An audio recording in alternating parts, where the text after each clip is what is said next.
Kita mulai. Bismillahirrahmanirrahim. Assalamualaikum warahmatullahi wabarakatuh. Waalaikumsalam warahmatullahi Waalaikumsalam wabarakatuh. Jumpa lagi di kelas kemitraan, partnership, merger, acquisition, joint venture, business alliance, and other restructuring activities. Pada kesempatan hari ini kita masuk ke chapter 4. Jadi saya melompat dahulu dari chapter 2 agar assignment bisa segera keluar ya. Ya, Anda cukup memiliki waktu untuk mengerjakan assignment. Nanti setelah chapter 4 ini baru kita kembali lagi ke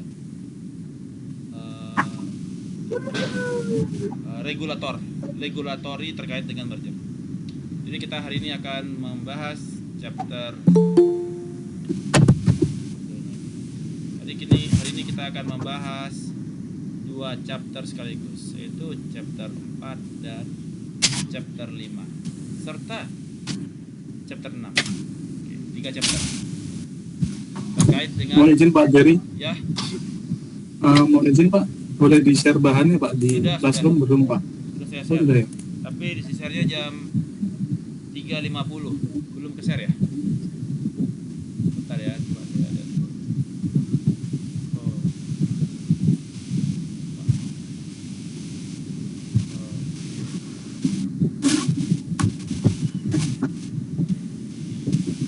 Sudah share ini. Sorry. PPT sudah di share ya. Anda tinggal cek aja nanti. Tuh. Sudah ada ya. Oke.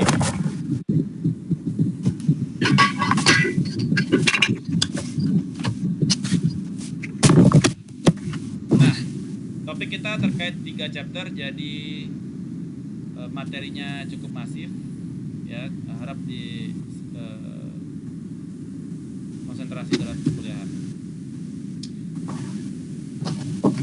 Di dalam merger proses terdiri atas 10 proses, yaitu phase pertama adalah business plan, di mana kita mendevelop strategic plan for the entire business.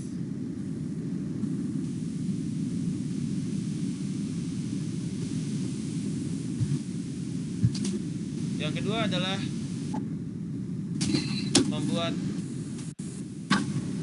acquisition plan ataupun merger plan, ya. Merger or acquisition plan, di mana kita mendevelop the M&A plan to support our business plan. Jadi kita untuk mensupport our business plan. Yang ketiga adalah fase yaitu search.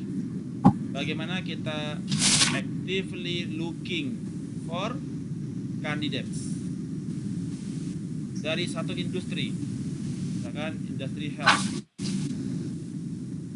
Mana company yang akan kita targetkan untuk kita merger ataupun kita akuisisi. Kemudian setelah kita men-search, kita men-screen kepada mana yang menjadi potensial candidates. Kita saring company-company tersebut hingga kita lihat mana yang menjadi potensial candidates, sehingga kemudian Gojek mengajak merger Tokopedia ya, melakukan screening dan prioritas. Awalnya bukan Tokopedia, ada banyak potensial candidates yang mau diajak merger oleh Gojek, tetapi akhirnya Gojek memilih Tokopedia. Kemudian melakukan first contact. Bagaimana kemudian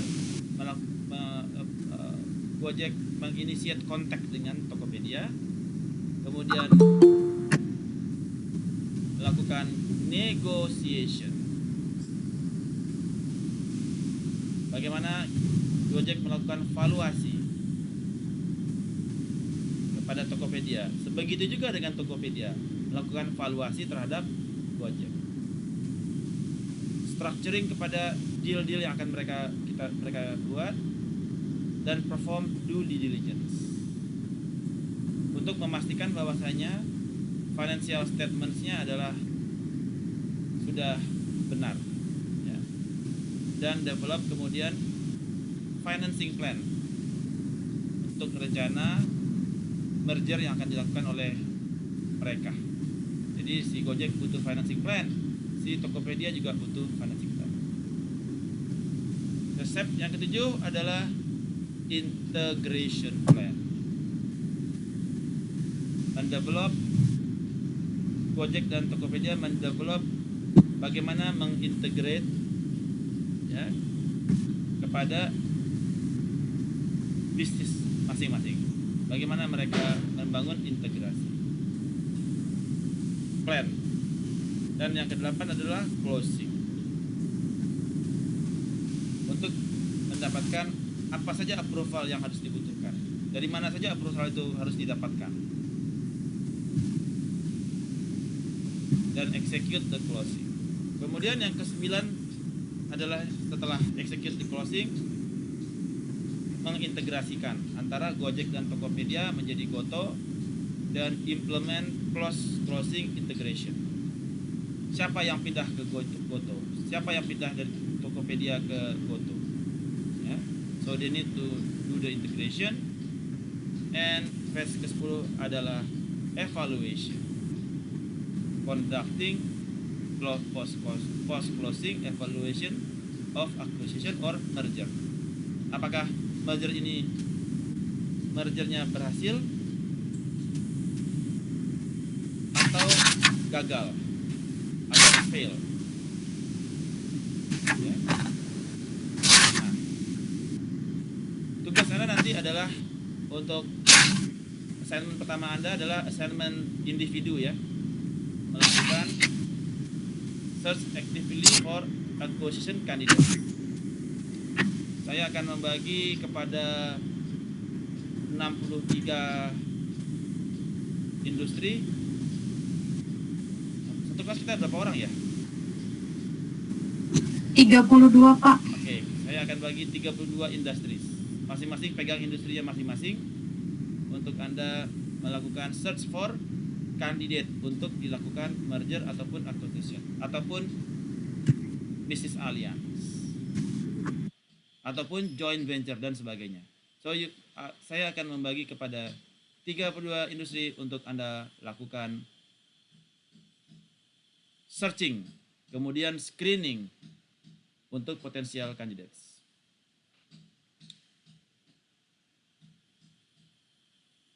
Itu tadi baru gambaran besar kepada the acquisition process, ya, dari step phase pertama sampai dengan phase ke-10.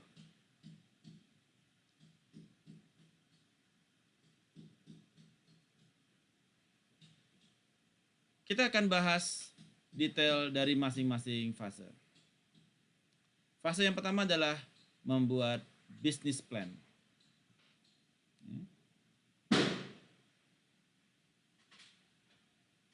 Di dalam business plan, kita mengenal ada yang disebut dengan istilah SOSTEK. Ya. Kita membuat istilah SOSTEK, yaitu situation analysis, kemudian objektif, kemudian strategi, kemudian tactics, kemudian action, kemudian kontrol. Ya. Di dalam situation analysis kita melihat kepada yang disebut menganalisa secara satu, bisa menggunakan SWOT. Ya. Dalam situation analysis, metodenya salah satunya adalah SWOT. yaitu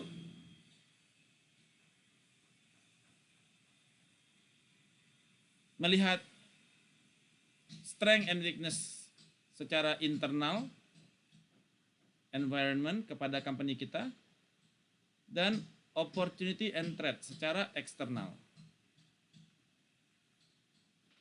Di mana opportunity dan threat itu merupakan area di luar kontrol kita. Sesuatu yang tidak bisa kita kontrol, itu disebut opportunity maupun threat. Nah,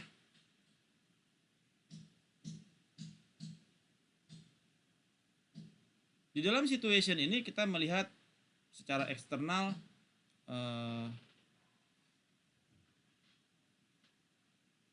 terjadi kondisi COVID-19. Ya, secara eksternal ada COVID-19.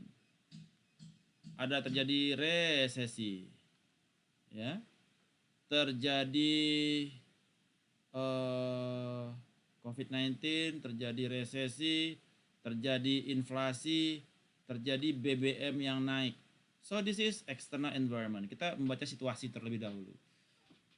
Ya, di dalam business plan kita membaca situasi eksternal. Sehingga kita di dalam itu akan mempengaruhi nanti ketika kita menentukan objektif dari perusahaan.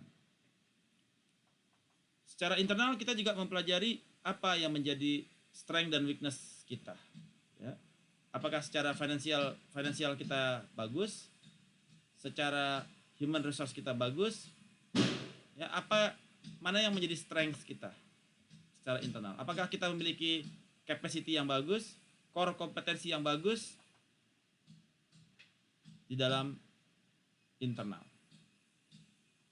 Ya. Kemudian baru kita going into objektif. Objektif ini, misalkan saat ini perusahaan kita berada di titik A. Objektifnya mau ke titik B. Ini adalah sales misalkan. Ya, ini tahun misalkan. Dia mau ke titik B. Nah, objektif ini harus disesuaikan dengan kondisi eksternal dan internal. Kalau secara kejadian COVID-19, kemudian kita mentarget, kita misalkan industri kita adalah industri pariwisata, misalkan. Dalam kondisi COVID, ini disebut dengan madness, kegilaan. Dalam kondisi COVID, target Anda naikkan. Dalam kondisi COVID, pariwisata dia mendapatkan negatif externalities dari kondisi COVID. Maka targetnya harusnya turun. Nah, industri mana yang naik semasa COVID? Ada yang tahu nggak? Apa sih, Pak? Kesehatan, Pak. Apa, Pak? Kesehatan. Farmasi, Pak. Kesehatan. Farmasi. Bahan kimia. Vitamin. Ya, farmasi misalkan. Wajar dia naikkan target sales. Karena kondisi eksternalnya dia mendukung. Ya, jadi situasi ini mempengaruhi kepada objektif perusahaan. Setelah kita tentukan bahwasanya sales Anda dari 10 naik ke 1000. Wow, atau naik ke 100, 10 kali lipat. Pertanyaannya adalah bagaimana strategi perusahaan untuk mencapai target sales tersebut, atau target net income, atau target market share, atau target net income, sales, market share, you name it. Ya, apapun itu bisa jadi target Anda kan, objektif Anda. Apa strateginya? Salah satu strateginya adalah merger. Nah, merger.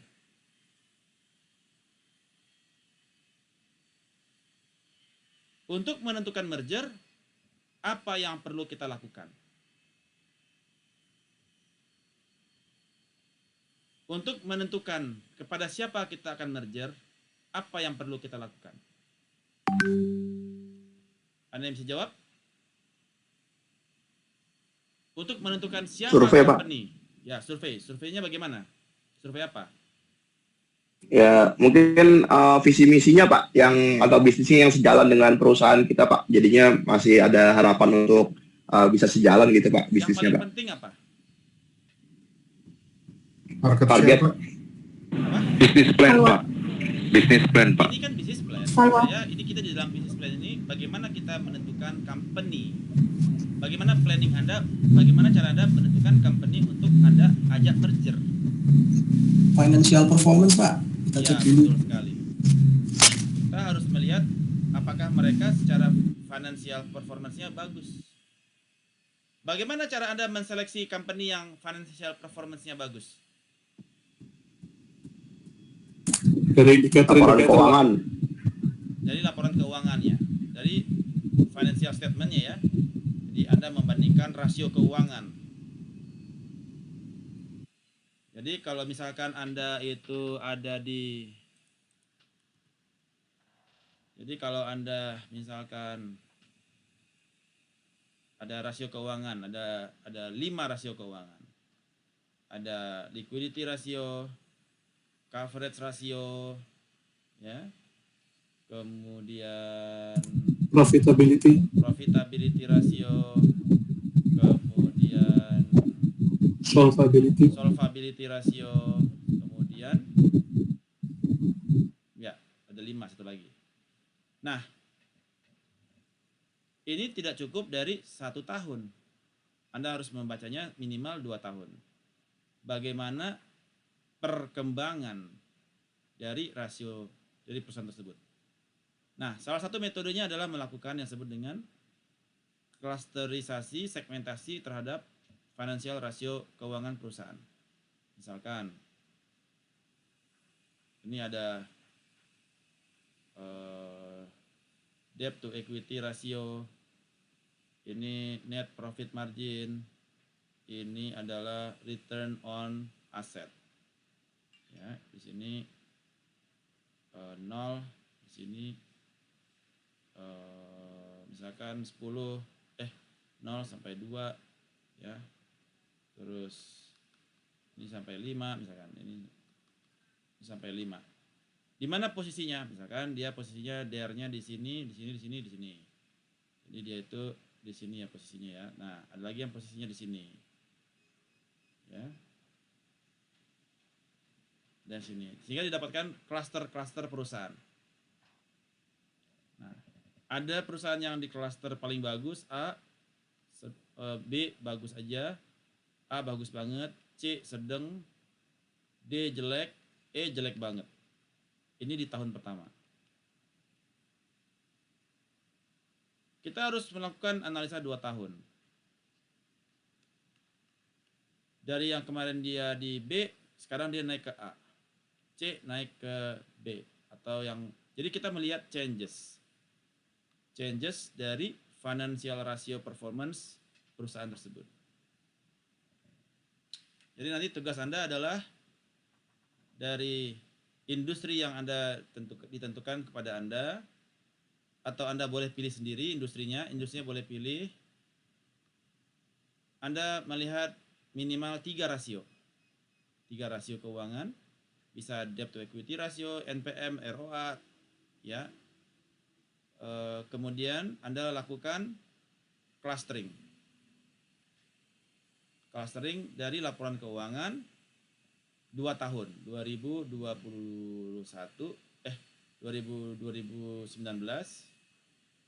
2020 dan 2021 dah. 2020 dan 2021. Anda lakukan clustering perusahaan, laporan keuangan perusahaan untuk melihat dia berada di klaster yang mana. Ya. Misalkan perusahaannya ada industri itu ada 20 company. Di sini ada 5, di sini ada 6, di sini ada 7, di sini ada 5 gitu ya. So, bagaimana pergerakan dari cluster atau performance keuangan. Bisa saja bisa saja rasio keuangannya dia meningkat, tetapi secara cluster dia turun. Bisa saja. Apabila perusahaan-perusahaan yang lain lebih cepat akselerasinya, ya. Atau secara industri dia lebih cepat daripada Anda. Walaupun kinerja rasio Anda meningkat, tetapi kinerja industri lebih tinggi tingkatannya. Sehingga bisa saja segmennya turun padahal rasionya membaik. Ini salah satu strategi di dalam menentukan mana company yang akan Anda pilih. Nah, nanti akan ada kriteria.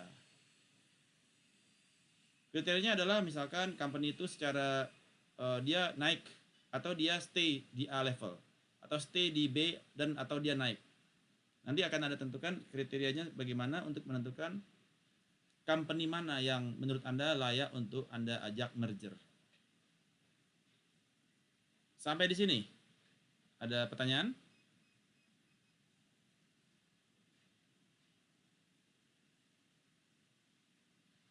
Wakarimaskah? Izin Mbak, Silakan. tadi yang Bapak sampaikan itu 3 perusahaan ya Pak ya?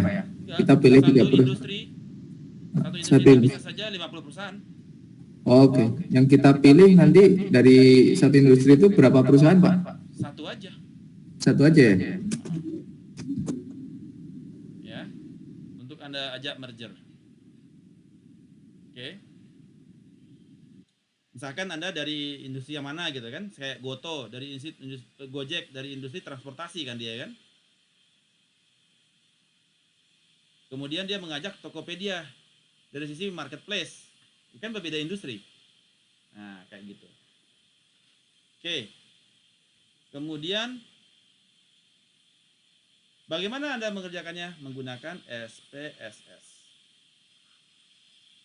Ya. Menggunakan SPSS, clustering SPSS, pilih satu industri dengan company-nya misalkan 30, kemudian Anda tentukan 3 rasio minimal, bisa lebih, kemudian ada hasil clusteringnya di 2 tahun, 2021 dan 2022, atau 2020 dan 2021. Nanti Anda lihat changes, pergerakan performance-nya dari yang A turun ke C atau dari C naik ke A. Oke, itu strategi. Misi Pak. Ya. Pak, terkait laporan keuangan 2020 itu kan secara umum terdampak COVID Pak. Jadi kemungkinan besar pada naik di 2021 Pak. Itu menjadi concern nggak Pak? Karena kan memang secara umum beberapa industri terdampak di 2020 sehingga 2021 itu growth-nya positif gitu Pak. Apa itu menjadi concern atau gimana Pak? Walaupun dia di dalam kondisi COVID, secara industri kan ada yang performance-nya A. Saya melihatnya adalah dari sisi performance-nya ke dalam cluster A atau cluster B, cluster C. Jadi berarti idealnya pilih market leader Pak? Walaupun perusahaannya hancur, semua rasionya hancur, tapi ada yang kelompok yang A kan? Oh, oke Pak. Kebayang nggak maksud saya? Berarti idealnya pilih market leader Pak? Belum tentu. Belum tentu ya Pak? Oh, oke. Karena market leader siapa tahu rasionya hancur. Iya Pak, oke. Ya kan? Oke. Ada pertanyaan lagi? Oke. Nah, itu adalah strategi kita di dalam menentukan company. Ya. Setelah kita lakukan merger, maka akan kita tentukan company-nya, satu company yang akan kita lakukan. Setelah itu kita lakukan due diligence. Jadi kita bikin bisnis plan-nya dulu untuk itu, kemudian kita nanti strateginya kemudian nanti kita akan buat valuasi dari company-nya, dan kemudian di dalam taktik kita membangun project management untuk memastikan pro forma financial statement-nya dia yang kita gunakan ketika melakukan valuasi kepada perusahaan tersebut. Ya. Nah, terkait project management tidak akan saya bahas karena itu nanti masuk ke perkuliahannya si project management. Ya. Untuk bagaimana kita memastikan target salesnya tercapai secara consecutive years. Jadi kalau kita bikin valuasi dengan pro forma kepada financial statement, maka dalam tactics adalah bagaimana kita membangun project management yang dalam upaya mencapai objektif sales tersebut. Dan actionnya adalah siapa yang ditugaskan mengerjakan dan kontrol. Ini adalah business plan. Setelah business plan, nah, jadi di dalam business plan ini tadi saya terang secara umum. Di sini kita lakukan analisa kepada external analysis, sesuatu yang di luar kontrol kita, ya, dan internal analysis, sesuatu yang di dalam kontrol kita. External analysis adalah di dalam opportunity and threat. Industry trend juga di luar kontrol kita. Ya. Five forces juga di luar kontrol kita. Jadi poinnya di dalam eksternal adalah anything yang di luar kontrol kita. Makroekonomi di luar kontrol kita. COVID-19 di luar kontrol kita. Jadi di dalam key objektif ini kita mengidentifikasi apa yang menjadi external analysis, external factor yang mempengaruhi kepada opportunity dan threats. Di dalamnya ada industry trend. Apa yang menjadi industri trend saat ini? Itu di luar kontrol. Kemudian internal control, internal analysis adalah sesuatu yang within our control. Ya. Apa yang menjadi strength kita, apa yang menjadi weakness kita, apa yang menjadi core competencies kita. Ya. Itu wilayah yang di dalam kontrol kita. Disebut dengan internal analysis. Ya.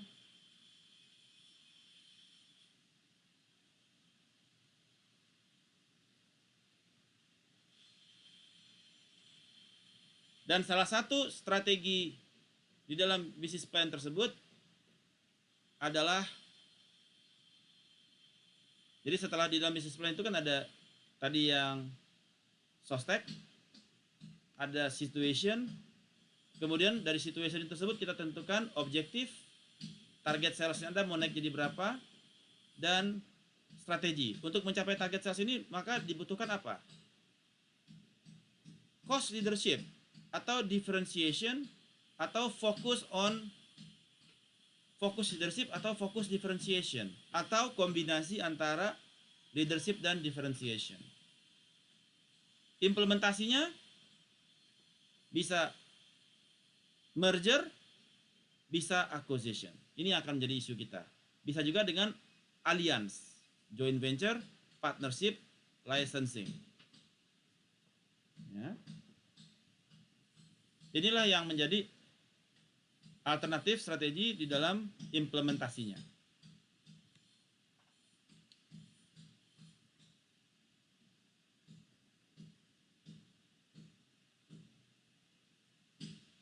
Tadi bisnis strategi. Sekarang masuk ke dalam phase 2. Merger and acquisition plan. Di dalam fase 2, setelah kita lakukan bisnis plan yang tadi sostek, tadi sudah ada sostek ya, sebagai bisnis plan kita sudah bikin sosteknya, sudah ada strateginya, bla bla bla. Sekarang kita how to implement the acquisition. Tadi kita strategi kita harus menentukan kepada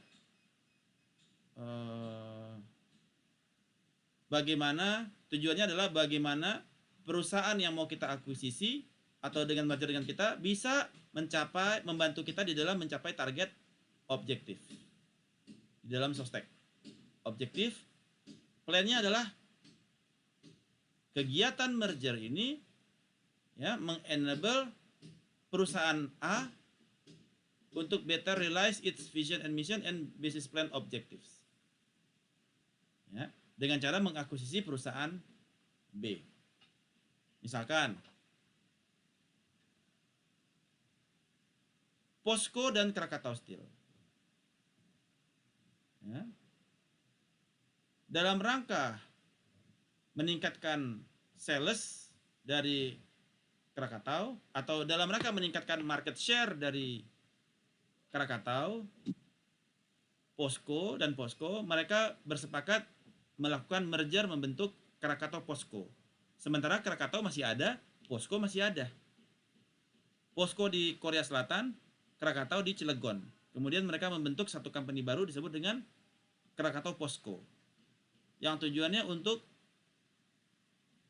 ya secara konsolidasi, secara holding untuk mencapai target dari si Krakatau dan si POSCO untuk market di memasuk kepada market Australia misalkan. Nah, itu bagaimana dia kegiatan merger ini mendukung kegiatan mendukung objektif dari company. Dari sisi misalkan dari sisi sales atau dari sisi market share.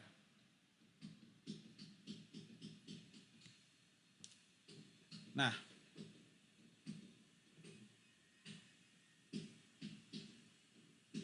apa beda business plan dan acquisition plan atau merger and acquisition plan?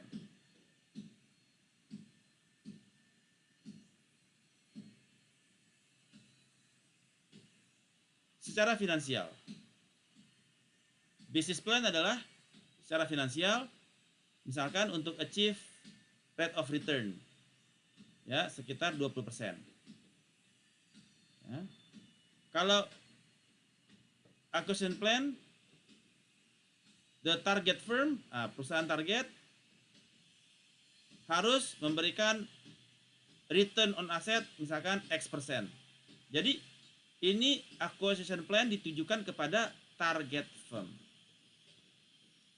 Business plan ditujukan kepada perusahaan yang mengakuisisi sebagai pemegang business plan. Merger plan atau acquisition plan ditujukan kepada target firm. Di mana acquisition plan ini memberikan kontribusi kepada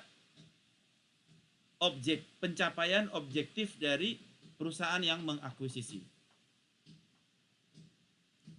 Ya. Acquisition plan adalah target adalah minimum requirement yang harus tercapai dari target firm yang akan kita ajak merger atau kita akan akuisisi. Kemudian dari sisi size, secara size the firm will be market leader. Cita-citanya menjadi market leader. Kepada si perusahaan yang diakuisisi, the target firm should at least mencapai revenue sekian miliar US dollar, sekian juta US dollar. Jadi ada size-nya kepada si target firm dalam rangka menjadikan si perusahaan yang mengakuisisi menjadi market leader di tahun 2000 sekian. Business plan growth. Rencana growth-nya sekian persen dalam setahun. Earning percent growth-nya sekian persen dalam setahun. Operating cash flow growth-nya sekian persen dalam setahun. Kepada target firm, mereka harus bisa mengkontribusi kepada berapa cash flow growth. Ya. Bagaimana mereka create new product. Ya, bagaimana mereka meningkatkan kapasitas dalam rangka mendukung cita-cita dari si perusahaan yang mengakuisisi. Diversifikasi. Ya.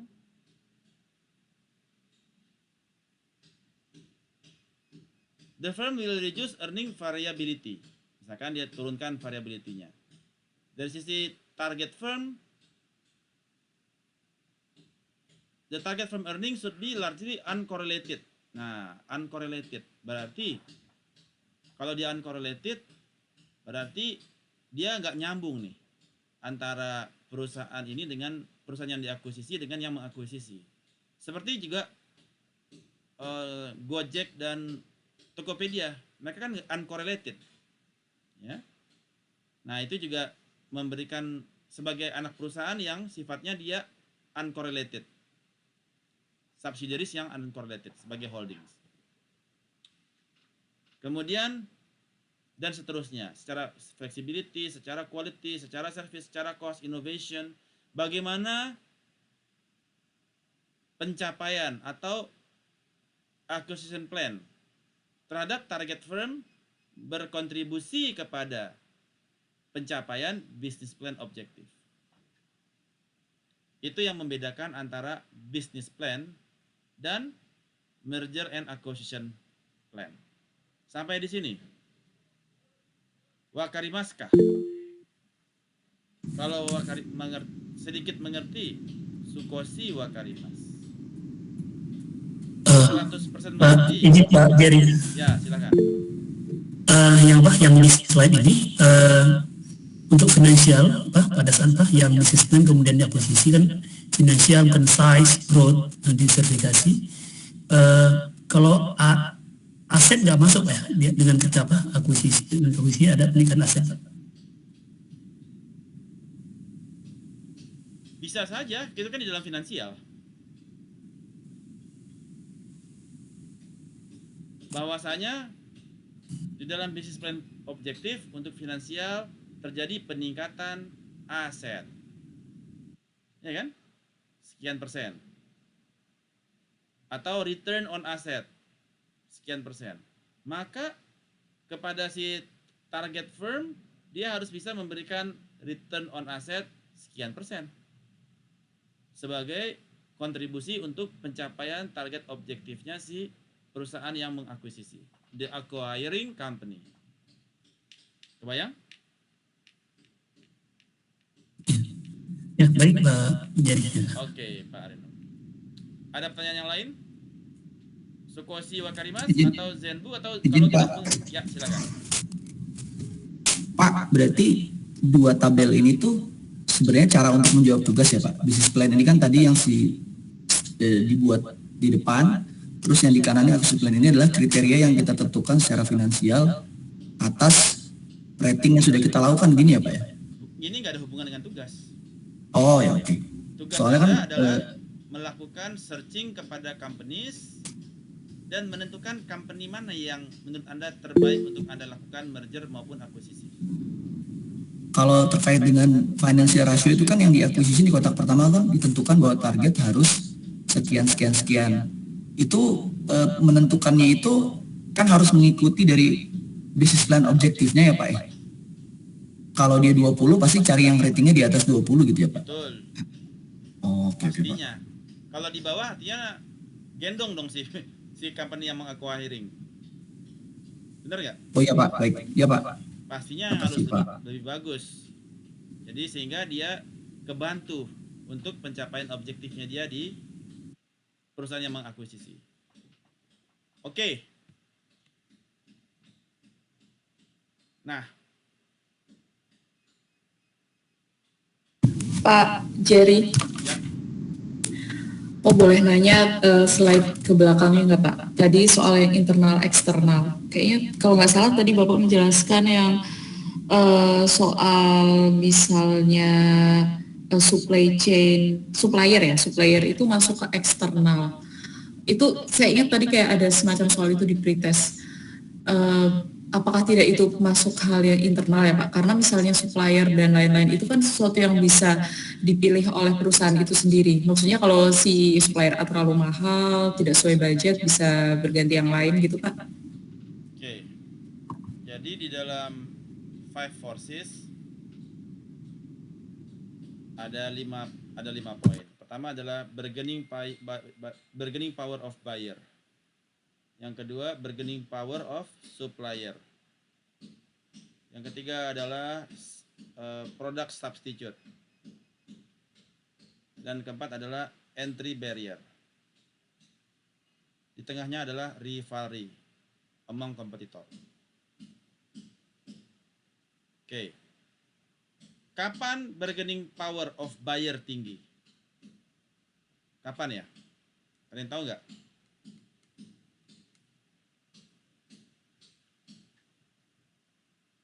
Nggak tahu? Pertanyaan kedua, kapan bargaining power of supplier tinggi? Kalian tahu nggak? Nggak ada perusahaan lain yang bisa nyuplai. Supply terbatas. Permintaan tinggi. Ya, supply sedikit, permintaan tinggi. Bargaining power of supplier tinggi dong. Itu di kontrol kita atau di kontrol eksternal? Eksternal. Kita nggak bisa kontrol. Permintaan buyer tinggi, supply-nya sedikit. Ya, akibatnya apa? Power mereka gede, nggak bisa kita kontrol. Ya, oh Anda cari gara-gara sama saya, ya udah kita nggak shipment ke Anda. Lawangnya minta banyak kok, ngapain gua pusing sama situ gitu? Karena bargaining powernya tinggi. Sementara kapan bargaining power of buyer tinggi? Ketika pembelinya sedikit, supply-nya banyak. Ini terjadi ketika COVID. Buyer sedikit, supplier banyak kan? Terjadi inflasi. Terjadi peningkatan inflasi karena pembeli sedikit, supply tinggi, itu pun terjadi inflasi, sehingga bargaining power of suppliernya tinggi.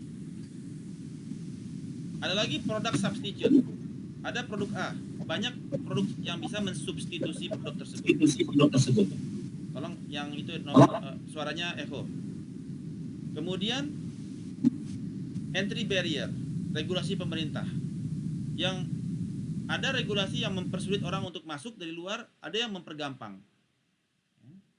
Atau investasi untuk bisnis tersebut rendah, sehingga kompetitor berbondong-bondong masuk. Nah, dari kondisi ini yang kelima adalah rivalry. Forces yang kelima adalah rivalry among the competition. Terjadi rivalry dengan yang terjadi akibat kondisi buyer, supplier, product substitute, dan entry barrier. Itu menjelaskan. Menjawab, tadi siapa yang tanya ya? Saya Pak. Ya oke Pak, terima kasih. Oke, good. Ada lagi pertanyaan lain? Oke. Kemudian, oke. Di dalam acquisition plan ini,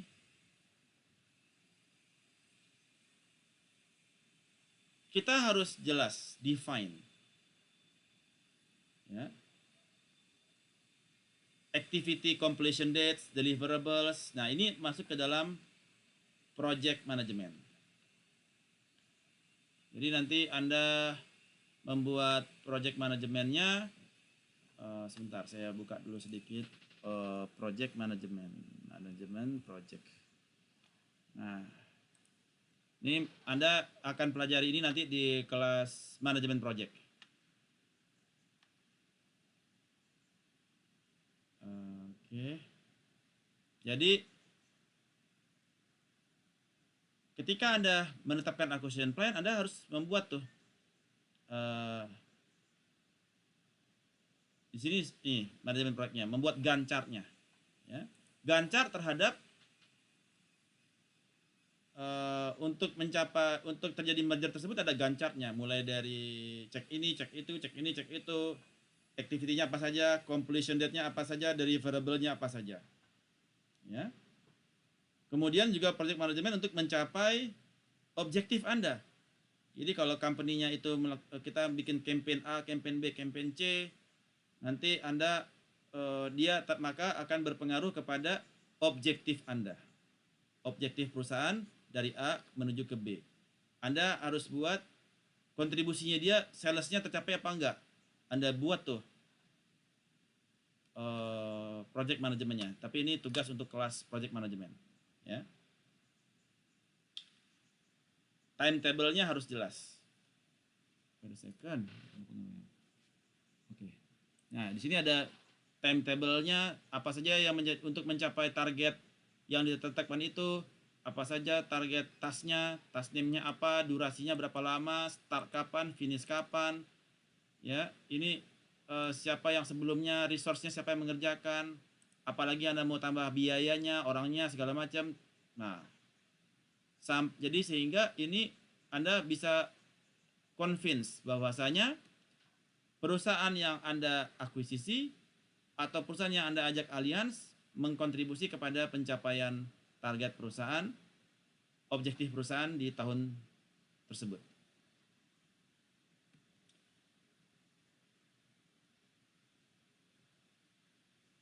Kemudian yang ketiga adalah resource dan capability review.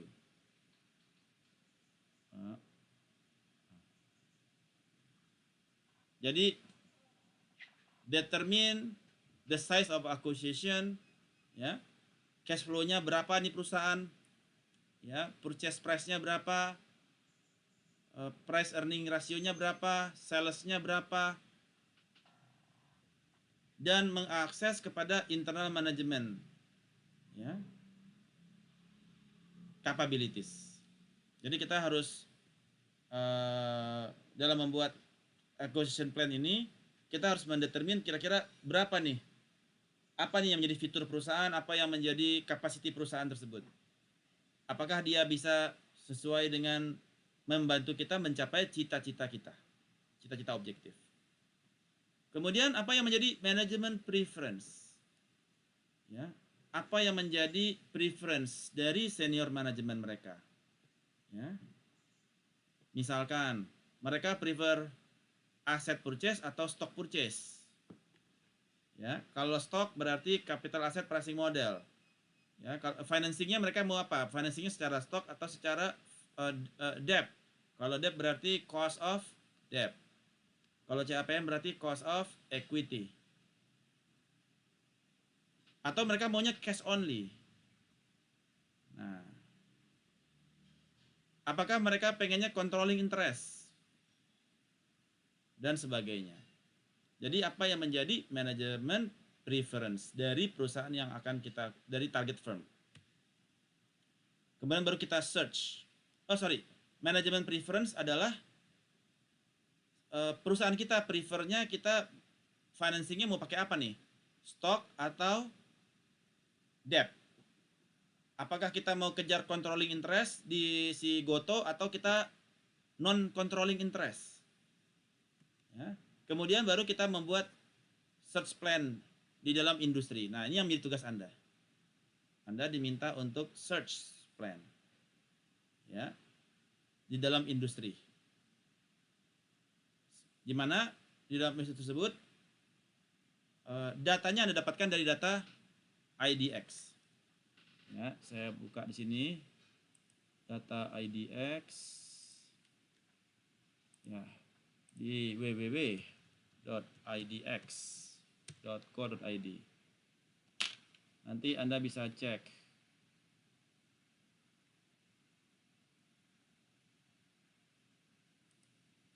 Data pasar. Di sini akan kelihatan di digital statistik beta. Kemudian ini kita lihat di Anda mencarinya itu digital statistik beta, kemudian search in this report, sebentar, data pasar, laporan statistik, digital statistik beta, ini kan digital statistik beta, kemudian ini, di sini, kemudian Anda melihat di sini financial report and ratio of a listed company. Kemudian Anda bisa melihat financial data and ratio.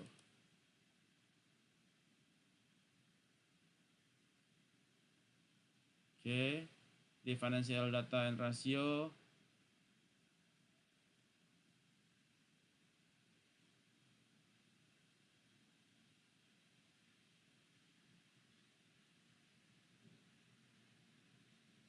masih loading, agak lambat ya.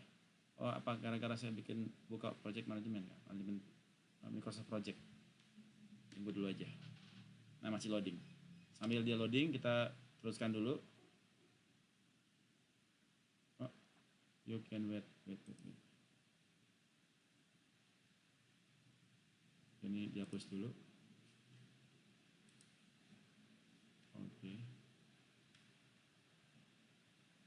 Oke. Jadi Anda melakukan searching ya dari IDX. Ya. Kemudian setelah Anda searching, Anda lakukan analisa dan Anda tetapkan siapa company-nya, baru Anda melakukan negosiasi. Ya, negosiasi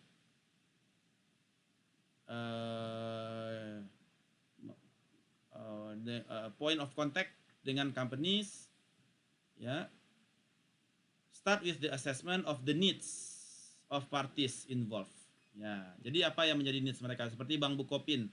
Waduh, kita udah nggak bisa nih bayar tabungan nasabah karena duit kita nggak ada, gitu ya.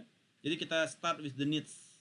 Kemudian kita determine proposal to satisfy the needs of the target companies. Misalkan kita udahlah kita akuisisi aja sahamnya supaya dia tax free. Jadi saham Bukopin udah dah kita beli aja deh kata Kokmin. Sahamnya gua take over semuanya itu tax free. Ya. Atau long term employment contract if seller wants to stay within the business. Jadi dia sifatnya sementara aja dah gitu ya. Atau having seller sign non compete to avoid future competition with seller. Macam-macam negosiasi strateginya. Izin Pak, Ya, silakan Arista. Pak, untuk akuisisi plan ini apakah kita hanya melihat dari indikator keuangan saja atau ada indikator lain Pak? Misalnya suatu company kan ada yang masalah dengan hukum misalnya, atau ada bermasalah dengan pajak misalnya. Apakah itu menjadi pertimbangan kita Pak? Masalahnya datanya nggak ada kan? Nah, yang kita miliki data yang ada di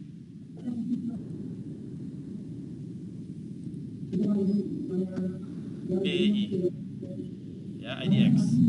Nah, di sini kita dapatkan data laporan keuangan, data rasio keuangannya semua. Jadi tinggal kita lihat ini Agustus 2022 misalkan. Kita submit. Kemudian nanti kita unduh ya sambil jalan. Nah, sementara kita gunakan dulu dengan data financial statements ya. Nanti dari situ baru kita menseleksi company-nya berdasarkan financial statements. Kalau Anda mau lihat secara laporan pengemplangan pajak, penipuan segala macam itu informasinya kan tidak publik ya. Tidak diinformasikan secara publik. Jadi informasinya sifatnya private. Nah, itu juga agak sulit kita melakukannya. Ya, kebayang Arista? Ya Pak, maksud saya kalau dalam real case-nya, kalau bukan berbicara dalam konteks tugas gitu ya Pak, itu apakah kita mempertimbangkan itu? Karena ada profil, misalnya profil dari direksinya gitu kan, ada yang bermasalah, mungkin kita apakah pertimbangan itu masuk gitu? Ya, kalau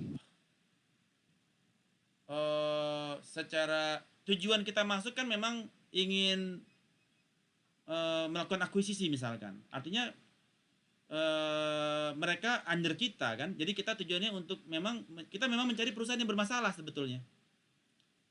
Kalau mereka nggak masalah kan nggak mungkin dijual, bayang nggak?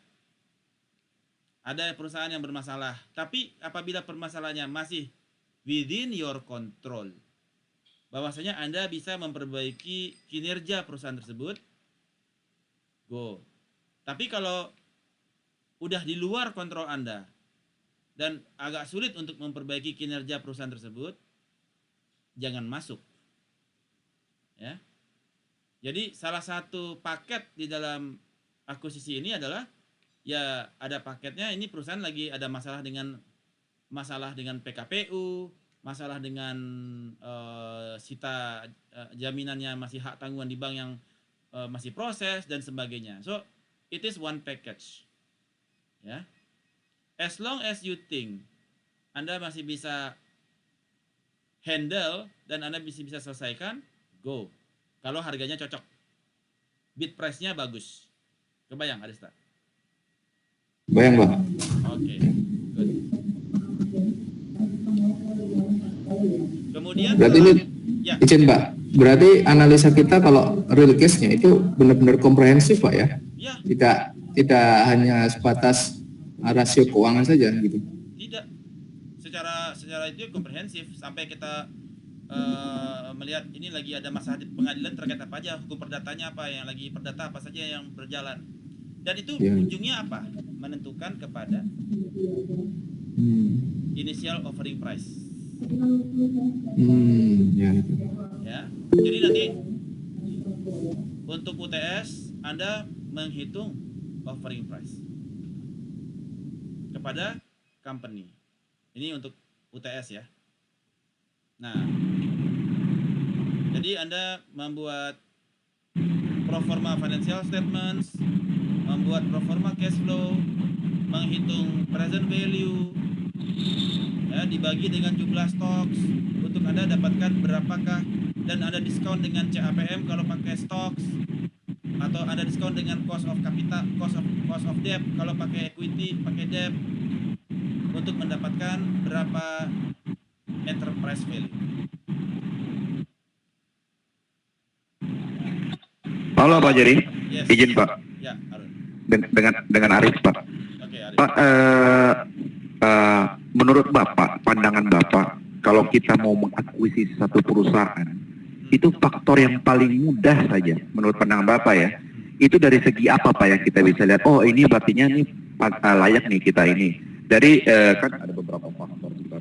Kalau kita melihat ini kan faktornya cukup variabel, banyak sekali dari ada plan objektif dan lain sebagainya.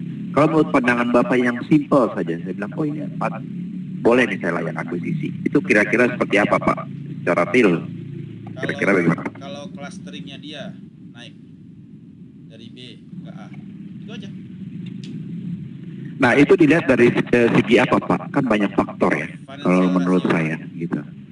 Hanya finansial. Kalau misalkan finansial dari rasionya mereka minus, lalu objek dari aktivitas bisnisnya itu menarik, kira-kira menurut Bapak seperti apa ya? Minus belum tentu dia jelek. Minus bisa saja A. Oke. Saya ada pengalaman secara personal saat ini itu untuk mengakuisisi satu perusahaan gitu ya Pak. Kebetulan perusahaannya bidang tambang gitu. Nah, kita memang banyak faktor ya Pak, terutama kalau tambang lebih banyak kan banyak pengemplangan pajak itu yang paling terutama gitu. Dari Bapak maksud. Nah, dari kondisi di sini, kira-kira kalau rasionya mereka ini rendah gitu ya, dari sisi finansial apa segala macam, tapi objeknya atau bahan bakunya yang kita butuhkan itu tinggi, Pak. Itu menurut Bapak gimana? Layak begitu? Kembali saya bilang, kita lihat secara industri. Di dalam industri ada banyak perusahaan tambang kan? Sekarang kondisi ekonomi lagi berat, tertekan, rasio hancur semua. Dalam rasio hancur tetap akan ada yang A, ada yang B, ada yang C, ada yang D, ada yang E. Siapa yang A? Itu poinnya. Dalam kondisi hancur-hancuran, semuanya minus. Ini semuanya minus ya. Debt to equity semua minus. Udah pada gede semua deh. Debt to equity-nya gede semua. Tapi siapa yang A di sini? Nah, itu kuncinya. Kalau sebelumnya di tahun sebelumnya dia B, sekarang A, artinya peningkatan, atau dia stay di A.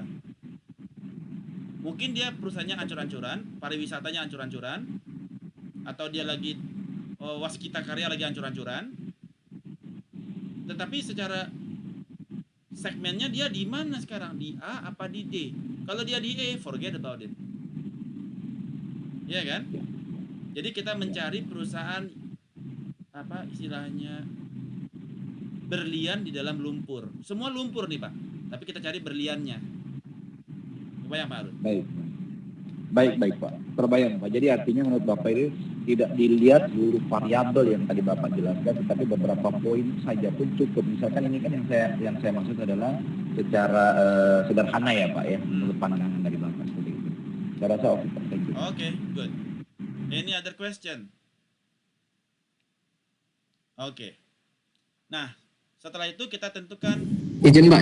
Ya. Mohon maaf Pak. Tadi mungkin saya belum paham nih, terkait clustering tadi Pak, A, B, C, D, E itu yang Bapak sampaikan. Itu tadi berdasarkan apa Pak ya kriterianya ya? Laporan rasio keuangan. Rasio keuangan saja Pak ya? Oke. Pak, tadi pertanyaan Pak Samsudin tadi kan ada rasio keuangannya belum jelek gitu Pak. Berarti dia kan bisa jadi di klaster yang di D atau E gitu ya? Ya, tapi sekarang gini. Menarik gitu. Itu bagaimana Pak? Gak apa-apa. Asal offering price-nya murah. Anda bisa dapat, jadi gini. Ini yang pertama ya. Yang kedua dari replacement cost. Sekarang untuk Anda investasi ke industri tambang, Anda butuh dana misalkan 10 juta US dollar. Sekarang ini replacement cost-nya adalah 10 juta US dollar. Tiba-tiba ini perusahaan bisa Anda dapatkan dengan harga 1 juta US dollar. Sedangkan kalau Anda invest baru, Anda butuh 10 juta US dollar. Perusahaannya kelas E. Nggak apa-apa, sikat. Karena untuk mendapatkan untuk Anda replacement-nya butuh dana 10 juta. Dibandingkan dengan Anda ngasih bid cukup 1 juta dan Anda go menang. Sikat. Kebayang? Bayang Pak, kebayang. Oke, walaupun dia E. Ya. Pak Jerry. Ya, Pak Harun. Sorry Pak, nah, kebetulan saya lupa ganti Pak nama anak saya itu Pak Jerry. Kebetulan nama saya Arif Pak. Sorry Pak. Ya. Pak, kalau saya lebih memandang seperti ini ya Pak ya, kalau dalam hal ini yang terjadi terhadap saya melihat ada titik kelemahan dari perusahaan tanpa saya harus melihat value, tanpa harus melihat A, B, C, dan D gitu, tapi hanya kebutuhan saya di dalam produknya mereka. Pak Arif bisa open cam? Kira? Nggak ngeliat orang nih. Sorry Pak, sebentar Pak. Oke. Saya Pak Jerry, salam kenal Pak. Iya Pak. Yang tadi saya maksud adalah saya tanpa harus melihat value dan lain sebagainya, variabel dan lain sebagainya, tapi saya melihat titik kelemahan dari satu perusahaan tersebut gitu untuk saya mengakuisisi.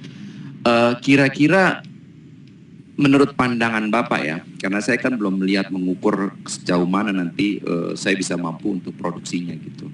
Tapi dari istilahnya dari perhitungan ini kami akan buat gitu. Nah,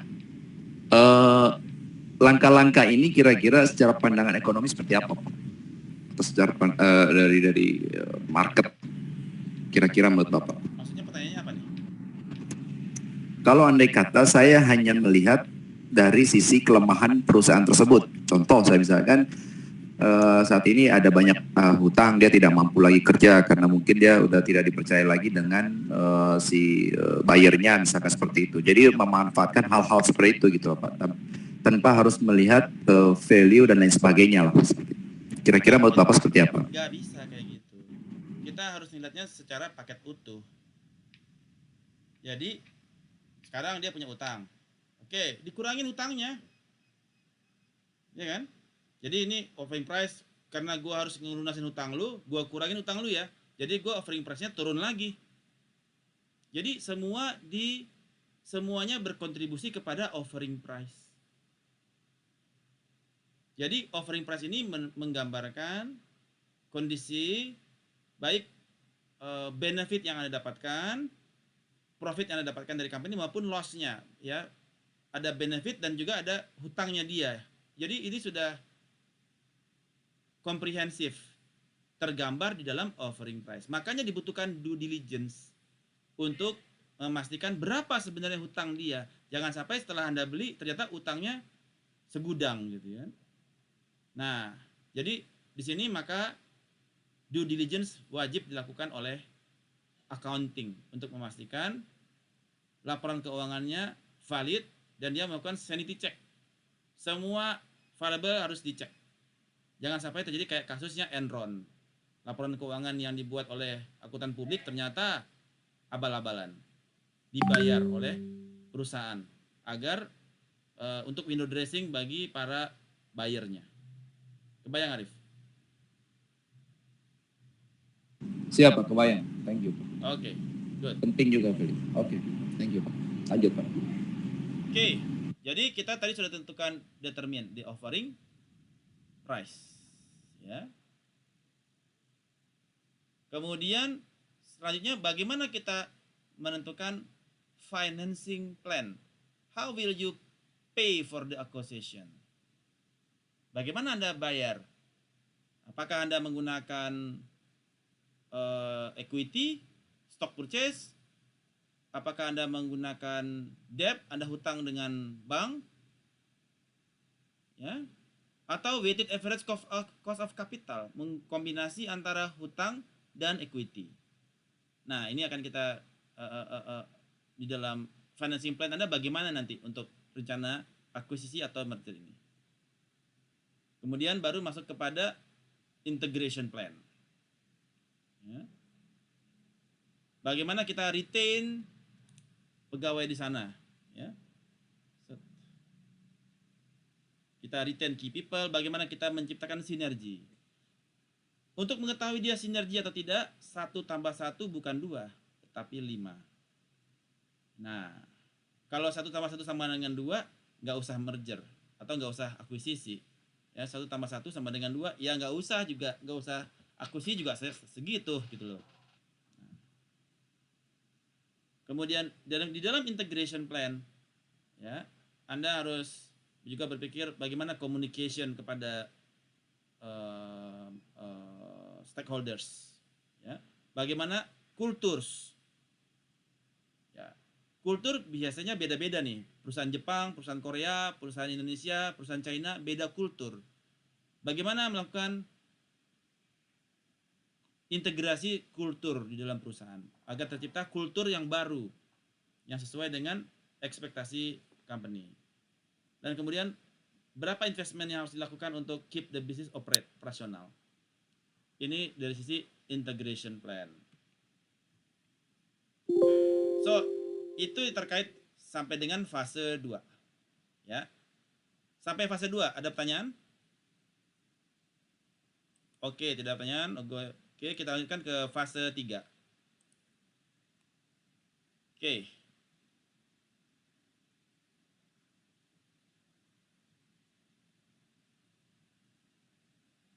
Nah, setelah ada business plan, sudah ada acquisition plan. Nah, ini baru plan ya. Sekarang saatnya kita lakukan search. Initiating the searching. Ada 2 step. Pertama, establish selection criteria, apakah berdasarkan industri atau juga ada batasan kepada maksimum size. Apa yang menjadi kriteria? Kalau di Bursa Efek Indonesia, misalkan kita lihat lagi datanya. Baru second, sudah kebuka belum?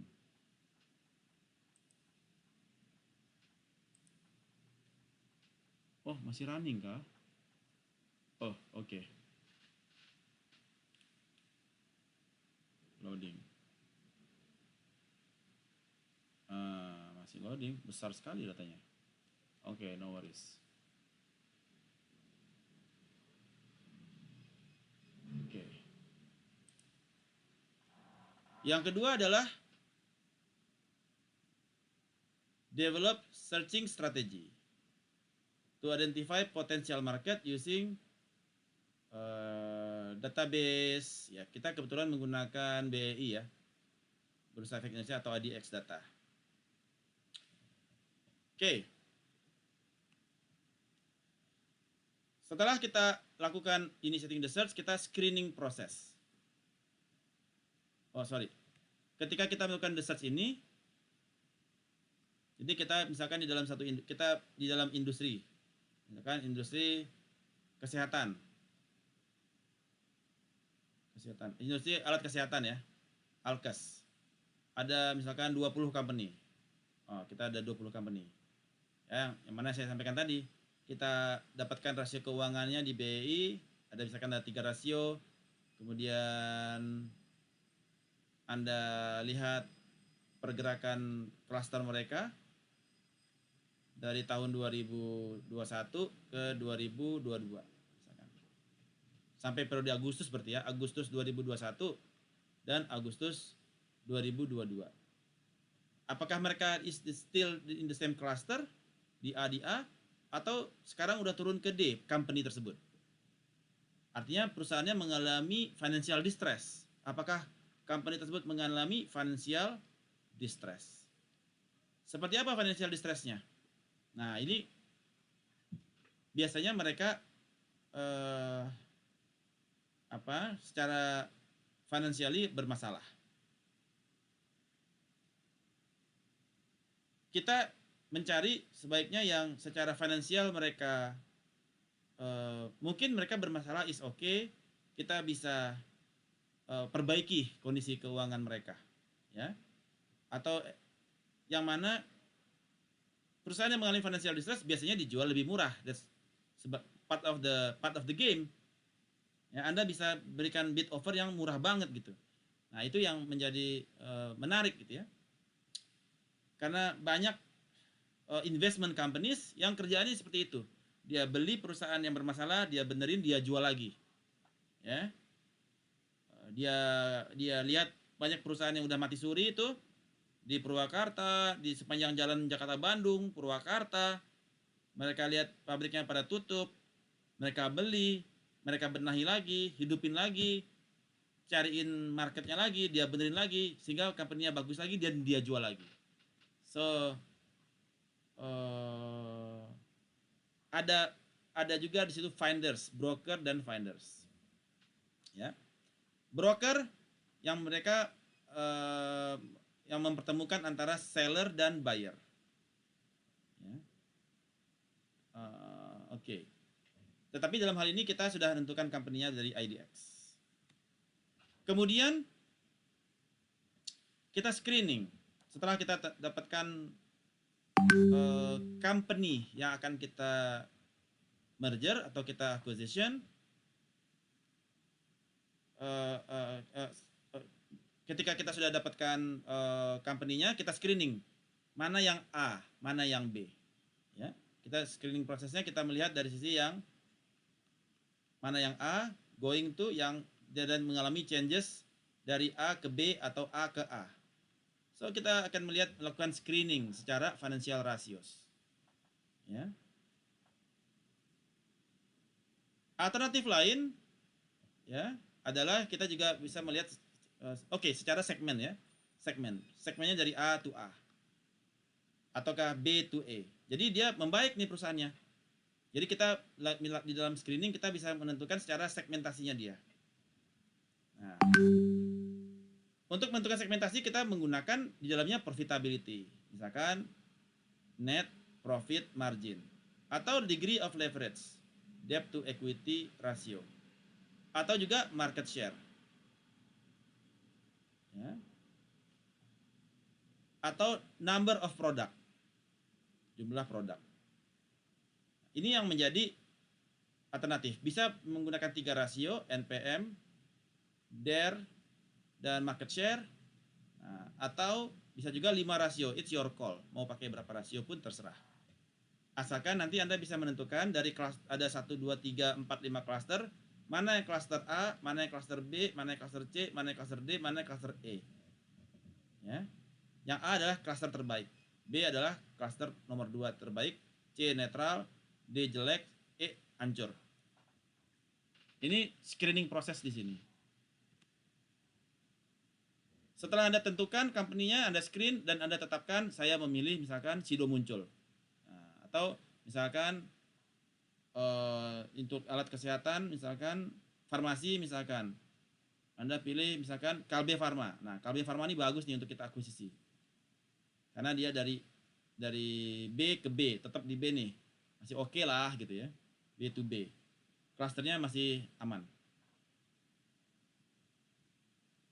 Setelah itu, setelah Anda tentukan company yang akan Anda akuisisi atau akan Anda merger, ajak merger, baru kita lakukan first contact. Ya, ada mulai kontak mereka untuk discuss, ya, membangun relationship building, ya, kemudian mendiscuss value dan melihat legal documents, ya, apa saja confidential agreements yang mereka miliki, ya, dan kemudian membuat letter of intent. Jadi lebih kepada membangun relationship terlebih dahulu, first contact. Sesudah kontak, ya, kalau ternyata mereka no, kayaknya nggak oke, walk away. Kalau mereka yes, kita initiate negotiation, ya, untuk dalam rangka membuat initial valuation. Jadi setelah Anda start Anda negotiation, kemudian Anda melakukan due diligence di sini. Negotiate, lakukan due diligence. Di sini ya. Due diligence. Oke. Kemudian due diligence terhadap laporan keuangan, kemudian membuat valuasi dan membuat initial valuation. Ini kira-kira perusahaan ini valuasinya berapa? Apakah under value ataukah over value? Under value artinya nilai saham, nilai market value-nya, nilai book value-nya, book value itu di bawah market value. Ini bagus. Ini berarti dia under value. Kalau book value-nya di atas market value, artinya dia over value. Oke. Nah, kalau dia book value-nya di bawah market value, go. Anda mulai structuring the deal. Ya, apa form of acquisition, form of payment, bagaimana terkait tax, accounting, vehicle-nya Anda mau pakai vehicle kah? Ya, dan develop financing plan. Bagaimana Anda memfinance rencana Anda untuk melakukan akuisisi, dan closing or walk away. Decision goes to closing or walk away. This is masuk ke dalam dari negotiation proses. Ini adalah negotiation proses. Di dalam kalau yes, kita start due diligence atau melakukan validasi, ya, validasi due diligence, ya, checking semuanya sampai kita pasang kita punya bid offering, bidding, kita masukin ke bid untuk akuisisi. Di dalam negotiation proses. Oke, sampai di sini ada pertanyaan, silakan. Berarti negotiation prosesnya itu mulai dari initiate negotiation sampai ke develop financing plan, ya Pak? Iya. Karena ketika kita bilang kita kan mau financing plan, nah ini tentu terkait dengan tax. Apakah dia mau bersedia pakai stock acquisition? Artinya tidak ada tax di sana. Kita tax free kalau kita beli sahamnya aja. Atau dia maunya cash. Berarti kita ada debt financing. Berarti kita ada kait dengan tax. Atau dengan WACC, weighted average cost of capital. Itu berarti kombinasi antara weighted average cost of capital. Berarti itu ada kombinasi antara debt dan equity. Nah, itu juga di dalam part of negotiation. Another question? Good. Next. Di dalam negotiation, kita initially determine kepada area of agreement and disagreement. Ya, apa yang menjadi kita sepakat dan apa yang kita nggak sepakat. Nah, kita harus determine dulu nih. Solve the easiest area dari disagreement. Kita sort dulu nih untuk yang disagreement mana yang tergampang. Nah, kita solve dulu pelan-pelan dari yang paling gampang. Ya, misalkan kita mau layoff pegawai. Nah, itu kan pasti disagreement dong. Jangan dong, pegawai gue udah orang lama, jangan dipecat-pecatin. Nah, kita ada apa yang menjadi solusi di situ.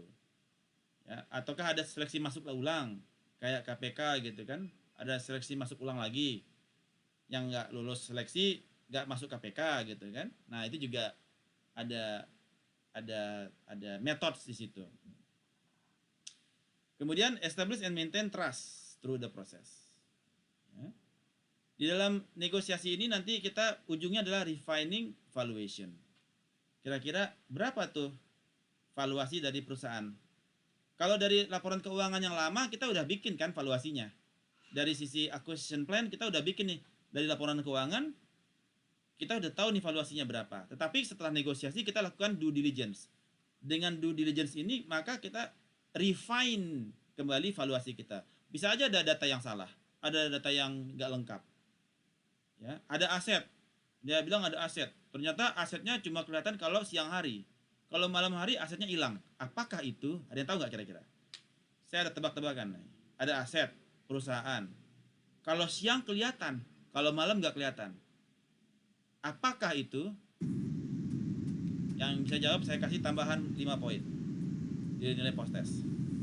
Apa kira-kira? Aset yang siang kelihatan, malam nggak kelihatan.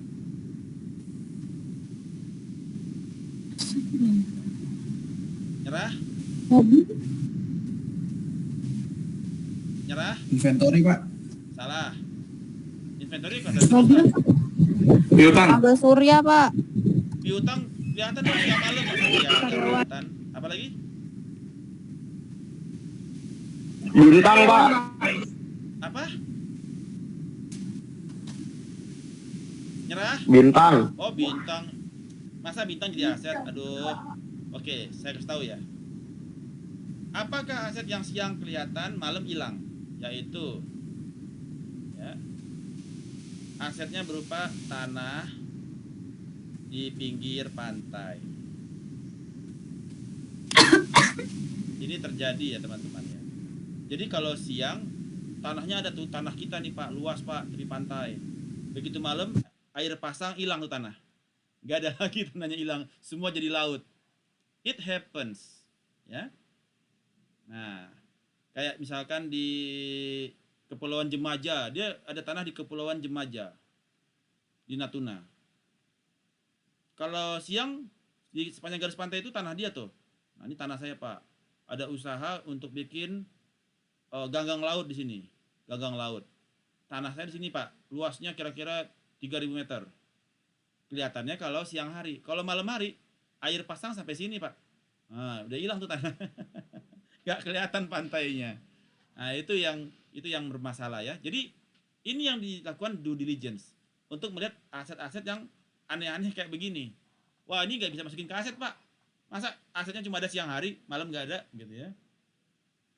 Dan kemudian kita valuasi ulang. Kemudian setelah kita dapetin deal structuring, kita developing financing plan. Bagaimana kita finance untuk rencana akuisisi ini? Di dalam deal structuring consideration ada kita mengisi form of acquisition, form of payment, ada tax, accounting consideration. Jadi kita banyak considerationnya. Ya.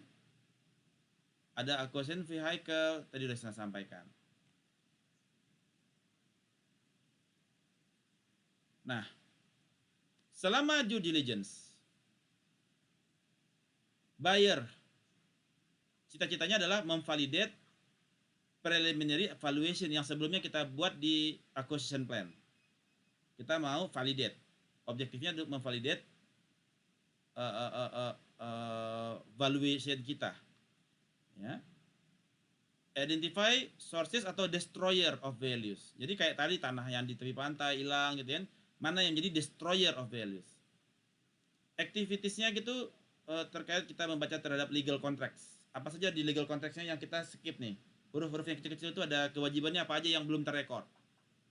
Interview manajemen. Apa konsisten nggak mereka di jawabannya? Kalau ada yang nggak konsisten, Anda perlu ada gap dalam konsistensi, Anda perlu elaborate lebih dalam. Jangan-jangan ada area yang Anda nggak tahu. Kalau perlu pakai lying detector. Apakah Anda punya hutang? Tidak. Tiba-tiba lying detector bunyi titit, berarti Anda punya hutang. Ya, gitu ya, ada lying detector. Ya, dan kemudian set visit atau dalam bahasa Jepangnya genba. Genba. Jadi dalam tradisi Jepang, dalam due diligence mereka selalu genba. Set visit. Apapun mereka lihat, ada stok, inventory, mereka lihat stoknya di mana. Mereka hitungin satu-satu. Itu kebiasaan orang Jepang ya. Inspect. Ya. Inspeksi kepada inventory, equipment, land, buildings, dan sebagainya. Dan melakukan interview kepada customer dan supplier. Nah, baru kemudian kita determine the purchase price for the target firm. Nanti kita akan bahas ini di dalam topik valuation. Kemudian developing the integration plan. Setelah kita deal, bagaimana setelah kita closing, maka kita perlu establish working teams, communication strategy, master schedule, ya. Anything to ensure the process itu integrasinya berjalan dengan smooth, lancar, ya. Baru kita closing, dan untuk closing ini kita harus mendapatkan consent atau persetujuan dari para shareholder, regulator, dan third party. Shareholder kita harus dapetin consent mereka. Regulatory, pemerintah, Bank Indonesia, third party, customer, lender, vendor, mereka harus mendapatkan informed consent di sini. Informed consent. Oke.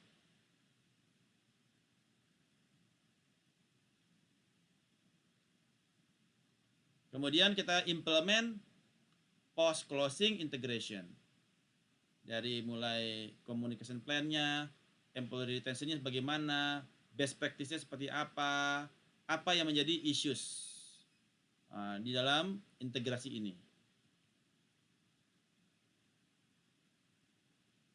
Ada beberapa hal yang critical point, bahwasanya setelah Anda melakukan closing, untuk melakukan evaluasi, jangan merubah benchmark secara mendadak.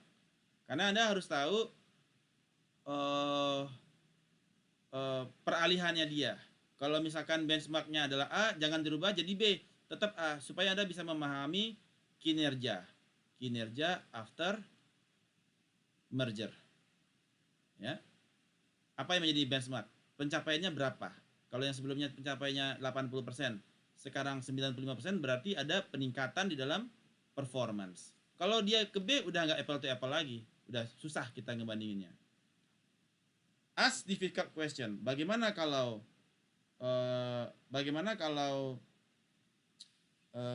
terkait dengan golden shake hand. Nah, kalau ada pegawai yang golden shake hand, berapa dibayar?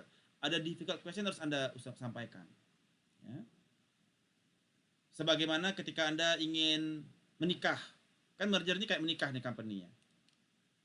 Ya. Bagaimana menurut pendapat Anda mengenai pisah harta? Nah, itu kan pertanyaan kan? Tanyakan difficult question. Anda bersedia nggak kita pisah harta? Loh, kita kan sudah menikah. Jangan pisah harta dong. Harta kamu hartaku, hartaku gitu ya. Nah, ini harus difficult question itu harus ditanyakan. Bagaimana kalau saya ingin nikah lagi misalkan? Ya kan? Apa yang kamu lakukan? Sejak awal harus ditanyain pertanyaan yang susah-susah dulu. Supaya jangan jadi dispute ketika sudah merger gitu ya. Nah, ask the difficult question during the negotiation. Dan learn from mistakes. Yap, that is the topic for today mengenai merger and acquisition proses dari business and acquisition plan, closing, searching through closing sampai dengan post closing integration. Kita membahas 3 chapter di hari ini. Ada pertanyaan? Kalau wakarimaskah? Kalau Anda mengerti cuma sedikit, jawabannya sukoshi. Ngerti semua, zenbu wakarimas. Kalau nggak ngerti sama sekali, zen wakarimasen.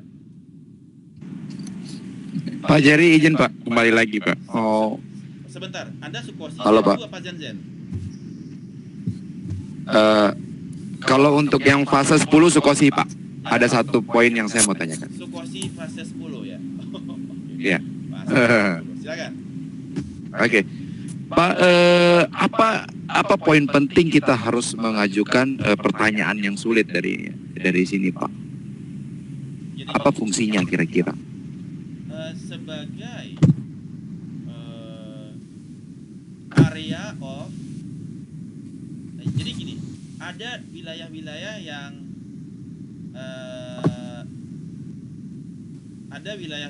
yang sensitif kan kepada pegawai, ya.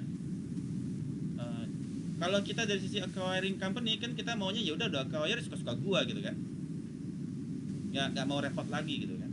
Tetapi bagi mereka yang diakuisisi, ya, mereka butuh kepastian kan.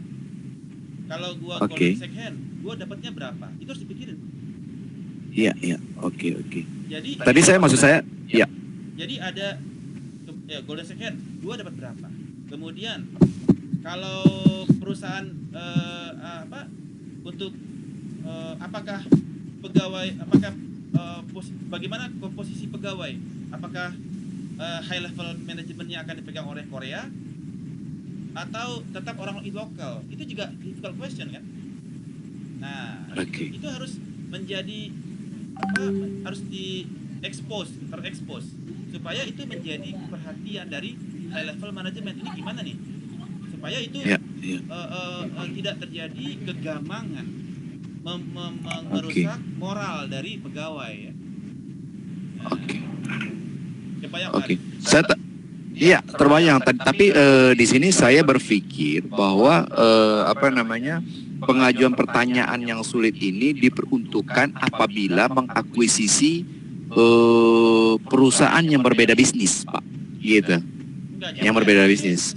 Enggak juga ya? Kokminbank mengakuisisi Bukopin. Itu kan sama-sama perbankan kan?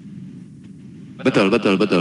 Enggak, maksud saya dalam arti pengajuan pertanyaan sulit. Misalkan contoh, saya tidak memahami beberapa hal tentang produk yang mereka miliki karena produk saya mungkin berbeda ya gitu. Mungkin hal-hal itu yang paling penting saya harus pertanyakan gitu. Tapi kalau produknya sama, mungkin hanya dia karena kekurangan dana atau mungkin ada masalah bla bla, mungkin saya akuisisi karena saya udah tahu gitu loh. Tadinya saya berpikir ke sana sih Pak. Kalau produk no issues lah. Ada produk baru pun kita no issues kan. Yang masalah adalah hak dan kewajiban kita. Iya kan? Oke, poin closingnya ke situ. Iya, hak dan kewajiban pegawai harus jelas. Kalau misalkan mereka PHK dapat berapa nih? Itu difficult question. Kenapa ditanyain? Gitu kan? Itu difficult question. Ya. Oke, baik. Good. Any other question? Thank you, Pak. Welcome. Pak. Yes. Bapak mau nanya. Tadi Bapak ada sebutin ada satu perusahaan yang kerjanya jual beli perusahaan lain, jual perusahaan, kemudian dijual lagi, dibenerin, kemudian dijual lagi. Itu kalau di Indonesia memang regulasinya sudah mendukung, Pak. Maksudnya aku nggak pernah tahu ada perusahaan eksis seperti itu di Indonesia. Kalau investor yang seperti itu ada, tapi kalau perusahaannya aku belum pernah ketemu sih, Pak. Oke. Banyak, Hanifah. Mandiri Sekuritas. Dia pedagang ini. Jual beli company. Saratoga. Jual beli. Jadi banyak yang sifatnya investment bankers. Investment banker ini apa sih? Ya. Mereka adalah jadi gini, ada perusahaan yang udah mau pilot, ya, udah mau pilot, udah deh, gue mau exit deh, mau keluar dari market. Dia datang nih ke investment banker, guys, cariin dong orang yang buat perusahaan gue dijual nih, for sale nih, cariin dong company yang mau beli. Investment banker terus menghubungi company kliennya dia, woi, PT ABC mau dijual tuh, lu minat gak? Dijual, ditawarin sama PT misalkan Indofood gitu. Oh, dia dijual, maka di sini PT Indofood akan mengakuisisi PT ABC kan. Nah, investment banker di tengah. PT Indofood lalu akan melakukan akan dibawa oleh investment banker untuk PT Indofood akan melakukan proses tersebut. Dari bisnis plan-nya dia, kira-kira ABC bisa masuk nggak dibantu nih? Acquisition plan-nya kayak gimana? Valuasi kayak gimana? Kemudian dibawa oleh investment banker ke si PT ABC. Dan kemudian negosiasi. Point of contact, kalau dia cocok, negosiasi dan refine kepada valuasinya lagi. Karena perusahaannya dijual for sale dan didaftarkan di investment banker. Investment banker mencarikan lawan untuk membeli si PT ABC. Kebayang? Jadi proses ini semua dibantu oleh si investment banker sebagai broker di sini. Kebayang?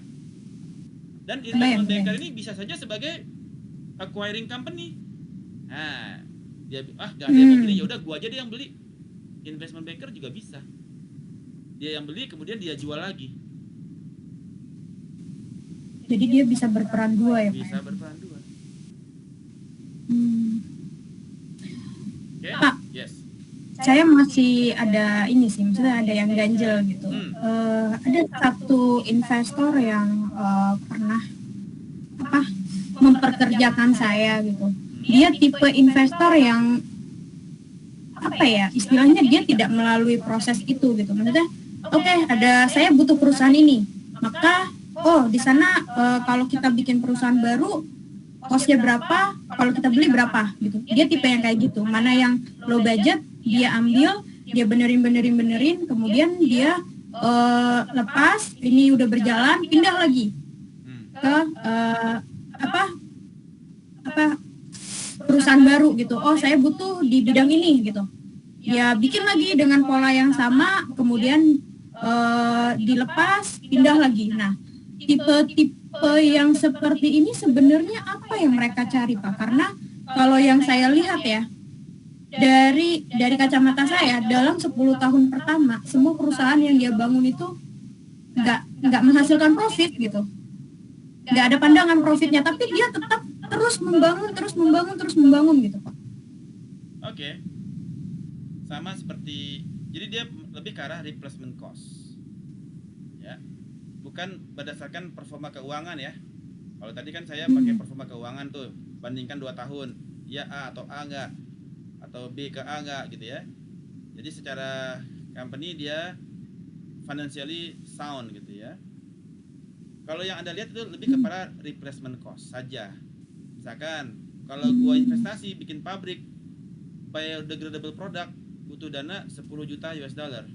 Ini perusahaan udah mau kembang kempis, gua tawar 1 juta, dia mau 1 juta US dollar. Udah buy deh. Nah, secara financial statement dia nggak bagus gitu. Ya misalkan gitu ya. Misalkan secara inventory-nya inventory turnover-nya rendah. Nah, jadi kemudian semuanya jelek lah secara rasio keuangan secara kelas segmennya dia paling bawah dah misalkan. Nah, PR-nya dia lagi adalah untuk memperbaiki kinerja manajemennya, tetapi dia cuma melihat dari sudut sisi saja, dari replacement cost. Kebayang Hanifah? Bayang sih, Pak. Alright, good. Any other questions? Izin Pak Jerry. Ya, Pak Alino. Pak Jerry, untuk case Pak, misalnya ada satu perusahaan Pak yang lini bisnisnya lumayan banyak Pak. Kemudian satu lini bisnisnya dia ingin mengembangkan lini bisnisnya Pak, yang sekarang market share-nya itu masih minimum Pak. minimum, masih minimum. Dan di bisnis plan-nya bahwa 5-10 tahun yang akan datang ini akan berkembang, Pak, dan menjadi tulang punggung untuk ke depan, Pak, untuk community perusahaan ini, Pak. Dia ingin mengakuisisi satu perusahaan, Pak, yang untuk memperkuat lini bisnisnya ini, Pak, yang sudah berjalan. Ternyata pada saat dia melakukan mengecekkan, Pak, ternyata memang perusahaan ini secara dia menguasai produknya, menguasai pasar sekarang, kemudian performanya bagus, Pak, keuangannya sekarang positif. Namun ada satu hal bahwa ternyata hutangnya banyak, Pak, masa lalunya. Itu bagaimana melihatnya, Pak? Dia kalau dia beli ini, kalau dia beli perusahaan ini, dia posisi ini, dia akan menjadi ini bisnisnya, Pak, ini akan besar, market share-nya akan besar, namun utangnya harus ditanggung oleh perusahaan yang induk ini, Pak, ya. Namun kalau nggak dibeli, dia membangun dari awal, manufaktur ini bangun dari awal, butuh waktu 5 tahun. Dikhawatirkan 5 tahun yang akan datang, ini udah pasarnya dikuasai oleh yang lainnya, Pak. Itu kalau seperti itu gimana, Pak? Ini kan ya, tadi seperti yang sudah saya sampaikan. Jadi kita harus membuat valuasi. Di dalam valuasi itu kita melihat ada cash inflow, ada cash outflow. Cash outflow perusahaan ini apa saja? Bayar utang. Cash inflow-nya cash flow in. Jadi akan ketahuan di ujungnya adalah berapa free cash flow-nya dia, kan? Nah, free cash flow inilah yang kemudian di present value-kan. Kemudian ditambahkan dengan terminal value-nya. Dapetin berapa dia punya dengan discount rate-nya dia, kan, dibagi free cash flow dibagi dengan discount rate-nya dia. Kalau dia pakai CAPM berarti pakai equity, kalau pakai cost of debt berarti pakai debt atau pakai WACC. Kalau dia kombinasi. Present value dari free cash flow ini ditambah terminal value, enterprise value. Setelah enterprise value didapatkan dibagi dengan stocks. Berapa nilainya dia? Berapa jumlah stok, berapa nilai valuasi yang dia valuasi secara book value. Ini sudah menggambarkan kepada kondisi perusahaan, karena di dalam cash flow-nya sudah ada biaya uang keluar, kan? Uang keluar buat bayar cicilan, kan? Dia sudah perhitungkan. Artinya cash flow-nya kan kecil, ya. Nah, nilai ini tergambar di dalam valuasinya nanti. Ya sudah, kalau valuasinya udah dapet, ya offeringnya segitu. Pak Asrinur, kebayang? Ya, bayang Pak. Oke. Jadi, ya. Good. Yang lain silakan. Pak, izin Pak, Tri Pak. Ya Pak Tri. Open cam. Oke Pak. Ya Pak, maaf Pak. Ya. Jadi saya kan kerja di trading company gitu Pak ya. Jadi untuk menghindari resiko kita salah menjual atau customer gagal bayar, jadi semua customer kita itu kita asuransiin Pak, ada asuransi perdagangan Coface kalau nggak salah namanya. Jadi dia tuh bisa kasih limit kapital, maksudnya perusahaan itu seberapa besar daya kemampuan untuk membelinya gitu ya. Jadi nanti si Coface itu akan masing-masing perusahaan itu dikasih limit. Ini limitnya sekian nih, jadi seumpama ya amit-amit ini nanti perusahaannya collapse, dia pasti masih bisa bayar sesuai dengan limit yang diberikan Coface. Tapi kalau dia nggak kasih referensi limit, ya kalau nanti terjadi apa-apa dengan perusahaan itu, si perusahaan asuransi juga lepas tangan, jadi nggak bisa bantu apa-apa. Nah itu kita bisa ngecek keadaan perusahaan itu bagus apa enggak dari perusahaan asuransi seperti itu nggak sih Pak, asuransi kredit? Terima kasih Pak. Oke, rule pertama adalah cash flow. Anda menilai perusahaan dari cash flow-nya, bukan dari dia bayar premi untuk asuransinya. Ya. Cash flow-nya Oh maaf Pak, bukan premi asuransi loh Pak. Maksudnya jadi si perusahaan asuransi ini akan tahu perusahaan ini sebelumnya pernah gagal bayar atau tidak pada perdagangan dengan merek-merek lain gitu Pak. Jadi dia bisa cari histori kreditnya Pak pada perusahaan-perusahaan lain gitu Pak. ya sama kayak IDBI ya atau SLIC ya. Jadi saya baru paham. Yang saya Pak di perusahaan kita pakainya Kove sih Pak, yang asuransi untuk kreditnya Pak. Ya. Jadi bagaimana kita tahu utang orang, utang company, utang sebuah perusahaan? Kita bisa mampir ke Bank Indonesia aja, cek SLIC-nya atau IDBI-nya, ya, informasi debitur Bank Indonesia. Kalau sekarang namanya SLIK, sistem apa itu? SLIC pakai C kali ya, SLIC. Jadi ntar keluar tuh PTA. Ada cicilan dengan Bank A sekian, cicilan dengan ini sekian, cicilan Bank C sekian, cicilan Bank D sekian, Bank E sekian. Ini ketahuan semua utangnya, nggak bisa bohong. Jadi untuk mengetahui cash flow-nya dia, cash outflow-nya dia kepada pembayaran dia punya hutang, ya ini udah gampang ketahuan. Jadi dari sisi cash flow analisis udah langsung dapet. Nggak perlu dari data asuransi. Tinggal datang aja ke BI, semua langsung keluar kok datanya. Semua pinjaman itu tercatat semua di Bank Indonesia. Tinggal tunjukin nomor NPWP, nomor nama company-nya, nomor pokok wajib pajaknya, udah selesai. Keluar semua tuh datanya. That simple kok. Ya, kebayang Pak Tri? Iya Pak, makasih Pak. Oke, yang lain? Ada Pak? Silakan.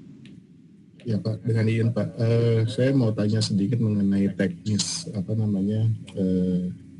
pengamanan perusahaan yang akan diakuisisi mungkin dalam fase due diligence, karena kalau kita berkaca akuisisi Bukopin dengan Kukmin tentunya Kukmin tidak akan ada niatan untuk merebut portofolio atau customernya si Bukopin karena pemain dari luar. Tapi yang saya pernah alami, ada salah satu institusi keuangan di Indonesia itu mau dilakukan due diligence karena ada informasi investornya adalah dari dalam negeri sendiri. Ternyata ketika proses due diligence itu dilakukan, ternyata si calon investornya ini ngintip portofolio si calon bank yang akan diakuisisi, sehingga terjadinya perpindahan ya, dalam tanda kutip kasarnya perpindahan nasabah dari bank yang akan diakuisisi ke bank investornya gitu Pak. Apakah secara etik mungkin kalau saya simpulkan ini nggak betul, tapi sejauh mana sih Pak proses ini bisa dapat perlindungan gitu Pak? Terima kasih. Oke, ini terjadi dulu ya, ketika Lion Air mau diakuisisi oleh Air Asia. Ini Air Asia datang tuh ke Lion Air, baca semua dokumen, semua itu ya. Tapi nggak jadi akuisisi. Jadi dia walk away gitu ya. Nah, nggak ada masalah. Karena kita harus terbuka dong kepada orang yang mau mengakuisisi kita kan. Sekarang kita mau diakuisisi sama orang lain. Kita harus terbuka dong. Mereka butuh informasi yang lengkap kan. Ya, laporan keuangannya gimana? Tetapi data-data individu customer itu jadi harus ada di mock up namanya. Data tersebut di mock up. Jadi kita jangan berpikir semua orang berniat baik ya. Kita harus mock up. Apa yang di mock up? Misalkan data nama, nomor telepon, ya, email. Itu harus kita mock up. Kita encrypt ya. Kita mock up, kita encrypt supaya nggak bisa dibaca oleh mereka yang mau. Ya silakan baca, tapi data-data yang konfidensial, data nama, ibu kandung, nomor KTP segala macam itu kita mock up, tidak kita tampilkan, atau hanya tampilkan 3 angka terakhir atau 3 angka pertama, angka belakangnya kita nggak tampilkan, atau nama cuma nama pertama, nama kedua nggak kita tampilkan, nomor telepon kita tampilkan 3 angka terakhir, 8 angka pertama kita mock up, kita rahasia, kita kasih kode aja XXX gitu ya. Jadi di dalam due diligence kita juga harus pintar, jangan sampai dijadikan modus untuk mencuri data nasabah atau mencuri data customer, mencuri data vendor dan lain sebagainya. Jadi tetap harus dilakukan secara bahwasanya kita harus menjaga kerahasiaan, apalagi dengan undang-undang data privasi yang baru. Tidak boleh kita memberikan data secara utuh lengkap semuanya. Sekarang ketentuannya kalau ada kayak begini due diligence, kita harus datanya di mock up dulu. Nggak boleh data semua kita berikan secara, nanti kalau difoto kan pakai handphone, difoto ceklek dapat deh nama semuanya. 20 kali foto udah semua nama kan, kecil-kecil tinggal digedein kan. Ini vendornya ini dan ini, alamatnya di sini dan di sini, tinggal difoto. Ini kan rahasia company sebetulnya. Ya. Kebayang Pak Ina, Pak In. Pak Ina. Iya Pak. Good. Betul, Pak. Any questions? Any more questions? Izin Pak, jadi Ya, Pak Arista. mungkin ini saya sedikit cerita ini ya Pak ya, di instansi kami biasanya kami kan melihat ada beberapa case gitu ya Pak ya, perusahaan BUMN maupun BUMD. Saya itu pernah melihat punya teman saya sih, tim lain gitu ya, itu ada case terkait seperti ini, akuisisi seperti ini. Nah, biasanya yang dijadikan alasan beberapa BOD dari BUMN maupun BUMD itu adalah ini bisnisnya ini bagus gitu. Alasannya seperti itu. Meskipun kalau kita lihat secara performa keuangan, secara rasio itu tidak bagus gitu. Nah, pertanyaan saya nih, mungkin pandangan Pak Jerry. Sebenarnya dari tahapan proses akuisisi ini Pak, itu yang paling critical point itu yang mana ya Pak ya? Itu mungkin yang pertama. Ya, yang paling kritikal.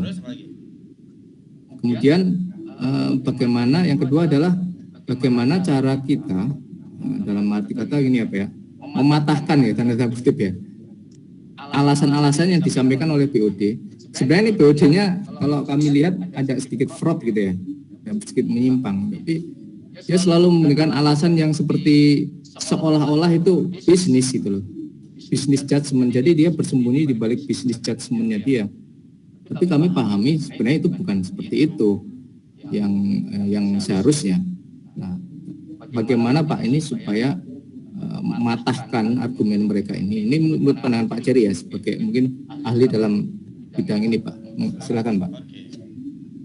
Jadi yang paling penting di dalam proses ini adalah due diligence. Ya, due diligence. Karena rata-rata laporan keuangan itu dia window dressing.